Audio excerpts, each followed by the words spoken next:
Bem-vindos de volta ao Palavra de Alho. Confesso que vinha preparado para agradecer umas dezenas de ouvintes heroicos. Em vez disso, tive de refazer o texto porque os números do primeiro episódio decidiram ignorar as minhas previsões mais otimistas.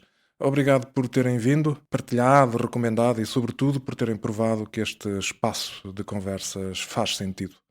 Posto isto e já com a fasquia perigosamente alta, vamos então ao segundo episódio.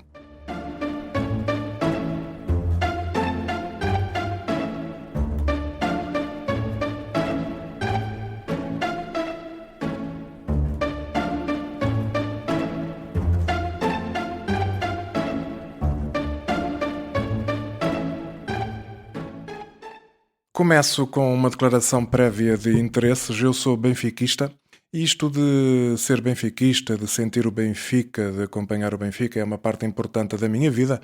Não é seguramente das mais importantes, mas em muitos momentos chega a definir o humor com que começo o dia ou acabo a noite. Isto para partilhar convosco este sentimento que não me agrada, que me deixa um bocadinho frustrado de ver que muitos benfiquistas se estão a acomodar ao fatalismo de ver a equipa jogar mal, obter maus resultados e sempre com más opções gestionárias. Eu, infelizmente, tive uma pequena desilusão com o processo de revisão dos estatutos do Benfica, porque achava primordial que se acabasse com aquela treta da antiguidade estar correlacionada com o número de votos, isto é, há sócios do Benfica que, em função do seu número de anos como sócios do Benfica, têm, por exemplo, 50 votos. E esta realidade desvirtua a democracia, desvirtua a representatividade e, para mim, cada sócio deveria apenas e só, como acontece com o Futebol Clube do Porto, valer um voto. Ora, isso não acontece e, em função da antiguidade, o eleitorado do Benfica tem provado ao longo da sua história ser reiteradamente conservador.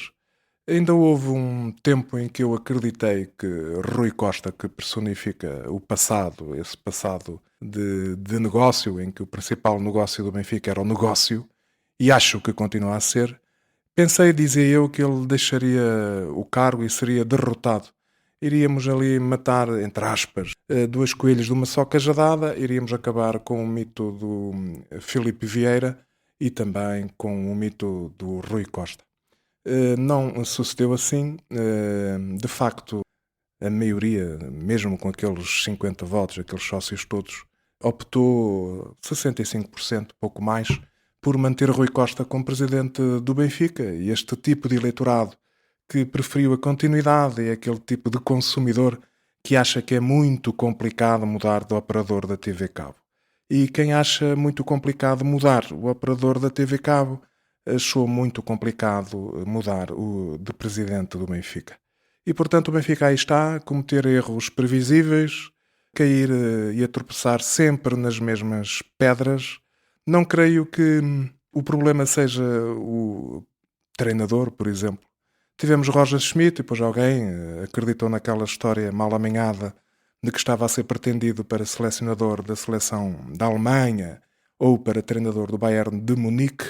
Isso foi uma história que foi bem engendrada num momento de pausas para seleções e o Rui Costa foi logo a correr aumentar-lhe contrato com valores absolutamente leoninos para os interesses do Benfica e o Benfica à data de hoje ainda continua, segundo consta, a pagar-lhe o contrato.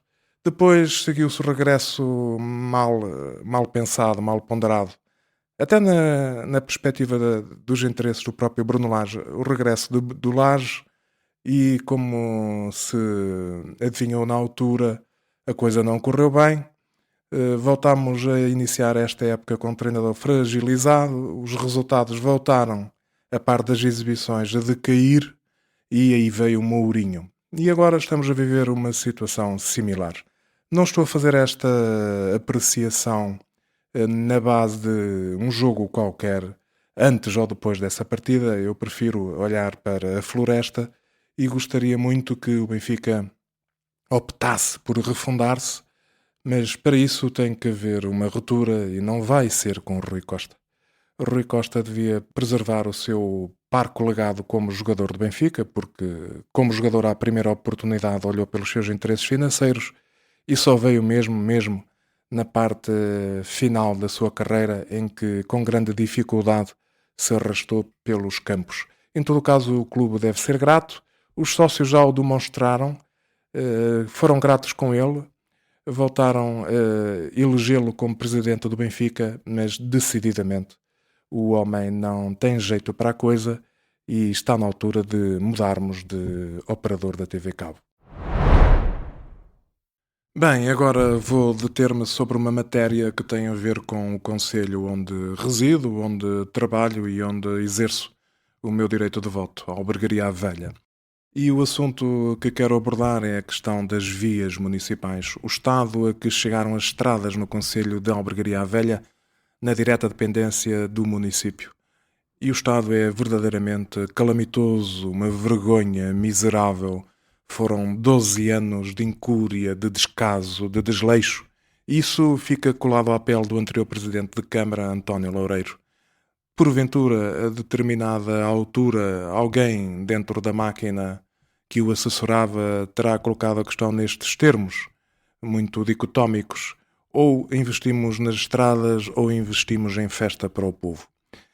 Muito provavelmente a questão nem poderia colocar-se nesses termos, porque era possível arranjar soluções de compromisso com inteligência, equilíbrio e bom senso para dar festa ao povo e para garantir que as estradas jamais chegariam ao estado em questão no ano de 2026. E de facto, a opção, infelizmente, foi a de aceitar que havia aí uma dicotomia, poderia haver aí um dilema e alguém terá porventura optado por dar festa ao povo, deixando as vias municipais chegarem ao estado em que estão, que a todos nos envergonham, mas envergonham e devem envergonhar prioritariamente aos decisores políticos que foram negligentes e que foram cúmplices de tudo isto. E espero, tenho alguma esperança que a situação possa começar a ser debelada o quanto antes, de forma faseada, porque eu creio que o estado a que as vias municipais chegaram vai exigir verbas muito avultadas. Mas esta questão das estradas, das vias municipais, no investimento na sua conservação, tem muito a ver com a gestão política pura e dura, cínica, interesseira. Eu, em tempos, falava com um presidente de Câmara e alertava-o justamente para estas questões, que era preciso evitar que os equipamentos municipais se degradassem sem intervenções atempadas, porque isso iria onerar o orçamento da Câmara Municipal e talvez fosse de ponderar fazer uma gestão mais sensata dos dinheiros públicos, em vez de, por exemplo, contratar em massa tanto pessoal para a Câmara Municipal. Esse presidente da Câmara, a certa altura, virou-se para mim e disse-me: Mas você imagina quantos votos trazem os funcionários da Câmara? É que não são só os próprios a votar. Votam eles, votam as mulheres, votam os filhos, votam os familiares. E eu confesso que, não tendo ficado surpreendido com o desassombro deste pragmatismo, eu fiquei triste. Fiquei triste porque acho que tem que haver muito cuidado, tem de haver muita parcimónia na gestão do dinheiro dos contribuintes. Há, com certeza, carências ao nível de pessoal e essas devem ser atendidas logo que se detetem, mas a questão que depois se coloca é: contratamos tanta gente e os serviços municipais evidenciam uma melhoria do cuidado prestado aos cidadãos? Eu, no caso concreto da albergaria, penso que não. Para não dizer que tenho a certeza que não. A Câmara Municipal da Albergaria é, nesta altura, um dos maiores empregadores do concelho. E, mesmo assim, apesar de vos já ter antecipado a minha opinião, eu deixo a questão. Tendo a Câmara Municipal da Albergaria Velha tantos funcionários, quadros tão preenchidos, eu deixo-vos esta interrogação. O cidadão comum que vive em Albergaria notou uma melhoria do serviço prestado pelo município ao cidadão? Assisti recentemente a uma sessão da Assembleia Municipal de Albergaria e confesso, acabei com uma sensação incómoda. Parecia tudo menos uma Assembleia Municipal. Da mesa ao plenário, passando por autarcas de vários níveis, instalou-se um tom de informalidade que pode ser simpático para a fotografia, mas é devastador para a credibilidade das instituições. Uma Assembleia Municipal não é uma tertúlia de café, nem um balcão de tasca onde se comentam entre um petisco e outro as pequenas misérias da política local. Quem preside, quem modera, quem intervém, assume ali um lugar que não é pessoal, é institucional. Fala em nome de funções, não em nome de estados de espírito. E quando se esquece isto, perde-se o essencial: a dignidade do órgão e o respeito pela comunidade que ali está representada. Os formalismos regimentais não são caprichos de burocrata. São o esqueleto que sustenta a seriedade do debate. A forma de tratar os pontos da ordem de trabalhos, a forma de dar a palavra, o respeito pelos tempos, a exigência de fundamentação, tudo isso protege a democracia de se transformar num mero espetáculo improvisado. Quando o regimento é tratado como mera sugestão, a conversa cai facilmente para o improviso inconsequente e o que devia ser deliberação séria resvala para entretenimento de fim de noite. O que mais me impressionou, confesso, não foi apenas o tom, foi o conteúdo, ou melhor, a falta dele. A esmagadora maioria das intervenções revelou fraca preparação, quando não um amadorismo confrangedor. Participar numa Assembleia Municipal exige estudo, exige leitura prévia de documentos, exige trabalho de casa, perceber os dossiês, antecipar perguntas, escrutinar números, cruzar informações. O microfone não é um brinquedo, é um instrumento de representação política. Houve exceções e é justo dizê-lo. Entre elas, as intervenções do deputado Luís Duarte Oliveira, que goste-se ou não do que defende, goste-se ou não do modo, leva para o plenário uma coisa elementar e raríssima: estudo. Nota-se quando alguém leu, pensou, estruturou ideias e quando alguém foi apenas desenrascar uma opinião para encher o tempo. Infelizmente, nessa sessão a que assisti, o que sobrou em opinião ligeira faltou em substância. Tudo isto obriga a uma reflexão menos cómoda sobre o estado da nossa democracia em albergaria. Uma democracia não se degrada apenas com grandes escândalos, degrada-se também na rotina, no facilitismo, na dispensa de rigor. Alexis de Tocqueville lembrava que a democracia só se sustenta quando os cidadãos e os seus representantes levam a sério os deveres públicos e não os reduzem a formalidade vazia ou a um palco de vaidades.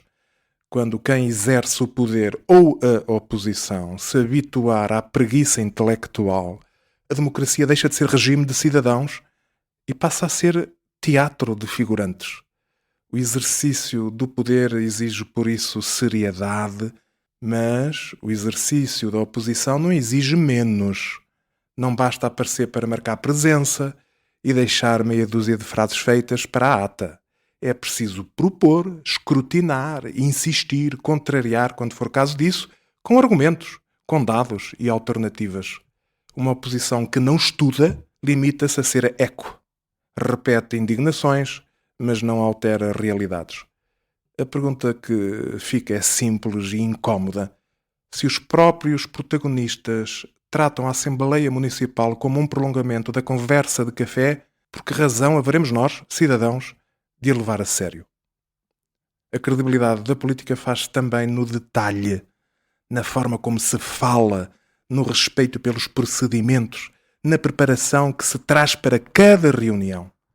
Enquanto confundirmos representação democrática com improviso simpático, continuaremos a ter sessões que entretêm, mas não engrandecem a democracia. Caríssimos ouvintes, concluímos este segundo episódio do Palavra de Alho com uma notícia que abalou Portugal, o Portugal profundo, que fez mesmo estremecer as bases da ciência moderna e que provavelmente vai merecer tese de mestrado por cada consultório médico até à venda da gaita em Ancião, distrito de Leiria, pois, segundo notícia que abriu o Jornal Nacional da TVI, dita por Sandra Felgueiras, passar horas com o telemóvel na sanita aumenta o risco de hemorroidas. E não é um aviso de médico da treta, é mesmo um estudo publicado numa revista científica a sério, com estatísticas, gráficos e palavras que nem cabem num SMS. Sim, senhoras e senhores, aquilo que antes era uma prática sagrada, deslizar o polegar até à exaustão entre quatro paredes, agora tem consequências no mundo real. Mais tempo sentado, mais pressão, mais risco de vermos a nossa dignidade refletida no espelho da casa de banho, na triste forma de veias inchadas. Estas conclusões vão ter consequências muito sérias nos mais diversos setores e áreas da nossa vida. A saber, no mundo da advocacia, antecipo que os advogados, que antes se debruçavam sobre códigos civis, constituições e as penas previstas no Código Penal, passarão a debater se a hemorroida causada por scroll no Instagram é responsabilidade do fabricante ou do telemóvel, do WC ou do Estado por permitir Wi-Fi grátis em locais públicos. Já na medicina, antecipo que os neurologistas farão cursos de extensão subordinados à temática o impacto do scroll infinito na função cognitiva do cólon. Cirurgiões coloretais irão aparecer nas capas como verdadeiras estrelas do rock, substituindo estetoscópios por telemóveis para demonstrar a ligação causal entre memes e metástases anais. Já na educação, os professores, eu e os meus colegas, antecipo, passaremos a incluir nos planos curriculares uma nova disciplina que se poderá chamar Educação Sanitária Digital. Terá como objetivos ensinar crianças e jovens a usar o telemóvel antes e depois da casa de banho, mas nunca durante, porque, segundo este estudo, isso pode resultar em hemorroidas e atitudes existenciais profundas sobre o sentido da vida.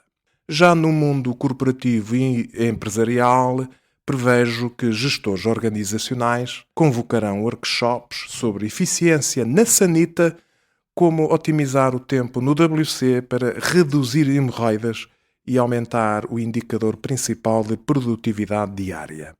Segundo dados extraoficiais, 46% do tempo de trabalho perdido é agora atribuído ao tempo gasto no telemóvel, enquanto supostamente se trabalha sentado na sanita.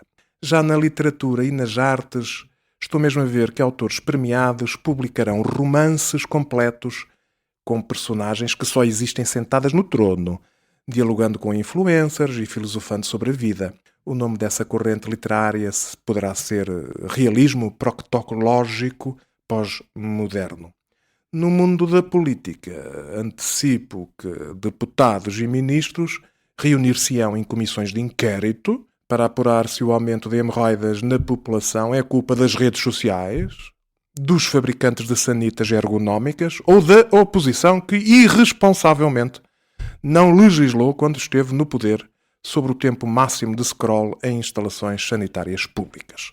Entre um voto de pesar e uma moção de censura, alguns já defenderão a criação de uma nova Secretaria de Estado, a Secretaria de Estado da Higiene Digital de assento, com competência exclusiva sobre tudo o que acontece entre a primeira notificação e a descarga de água. Portanto, meus caros, ao entrarmos em 2026, não será para muitos a crise climática ou a guerra lá fora que nos poderá afetar muito. Porventura será o tempo que passaremos colados ao ecrã enquanto o nosso corpo estará colado à sanita. Porque se a ciência diz que isso mexe com as nossas veias e com o nosso sistema nervoso retal, então a partir de hoje cada scroll vale menos que 1 minuto de silêncio pelas nossas nádegas. E lembrem-se, nem todas as guerras são contra inimigos externos. Algumas são contra o tempo que gastamos a olhar para vídeos de gatos na sanita, até que um dia a sanita nos olha de volta. E por hoje ficamos assim. Lembrem-se que o mundo que já tem dedos apontados em excesso precisa de abraços. Também por isso, nunca por nunca peçam desculpa por existir. Ajustem apenas a direção do passo seguinte. Encontramo-nos no próximo episódio.